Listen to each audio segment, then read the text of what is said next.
fail to take it all in. Think about what Angel Gabriel is really telling Mary for a minute. If you look at Jesus' whole life, from birth to death and resurrection, Angel Gabriel is in essence telling Mary this. You know, we like to sparkle up the story, but here's what he's telling her. Mary, you're going to be an unwed, pregnant teen mother. And you're going to be exposed to the scandal and the shame that comes with that. So Mary, there's a possibility, at least in your culture, that you could have your husband leave you. Never get married. You could even, on the far end, you could even legitimately be stoned to death. The angel is telling Mary, if she were to know all about Jesus' life, then guess what your life is going to consist of? Your baby, when it's about 2 years old, is going to have all the other babies around it killed. Herod's going to kill all the babies because of your baby. And you're going to have to run away, be exiled for a long time. Mary, when your baby grows up in his early 30s, guess what? He's going to be arrested for treason and blasphemy. You, with your own eyes, Mary, you're going to have to watch your son be crucified and die in the most painful possible way.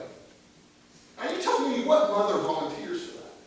What mother makes a free will decision and says, yep, sign me up for that life? No one. No one decides that. See, there's this dark part in Mary's life. You think Mary didn't have this black hole for her too? A shadow that looms over her life?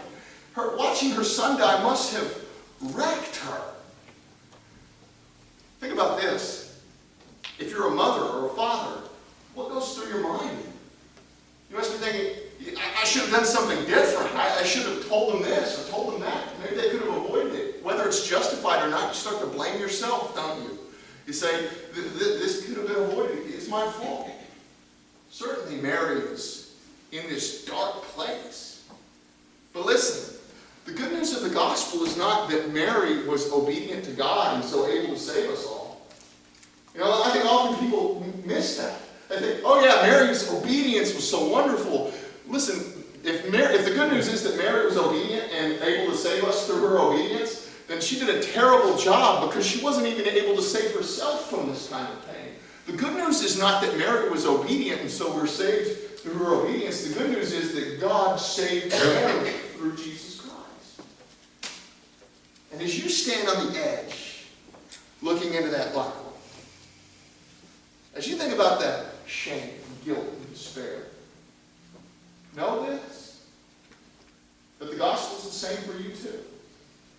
It's not that your perfect obedience and you becoming a better person, a more righteous or holy person is going to save anything. It's that God, through Jesus Christ, saves you. What Mary says is, here I am, servant of the Lord. And what we often want to say is this, isn't it? We want to say, hold on, God, just let me fix this first.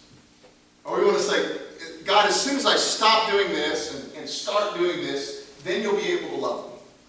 Or God, just let me get a few things in order, and then I'll be a more lovable person. Then you can love me. But let's cut all that off real quick and just be honest. We have trouble even loving ourselves, don't we? We have trouble even looking in the mirror and saying, that's a lovable person. So what makes us think that we can muster up enough ability to change ourselves into someone that would require God to love us? God is not required to love us. We can't get there. But here's the good news.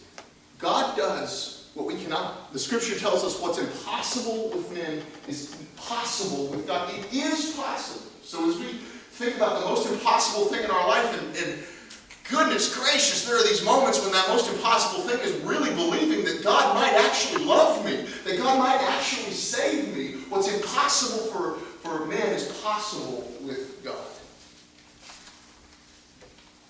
And so as you consider that impossible question in your life, what is it?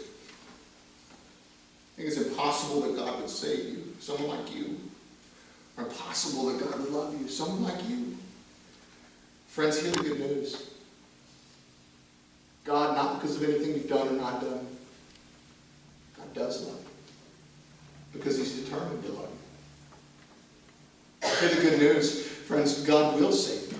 Not because of anything you've done or not done, but because God is determined to save you. And here's the question. Do you believe that? Because if you believe it, then that in itself becomes the proof of God's love.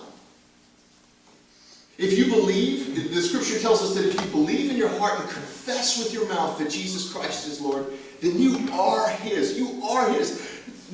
People that don't belong to Jesus don't believe this stuff. But if you do, it's because God's been at work in your heart, that God has claimed you in your life, that God has issued His seal upon you, that He loves you, that He loves you anyway.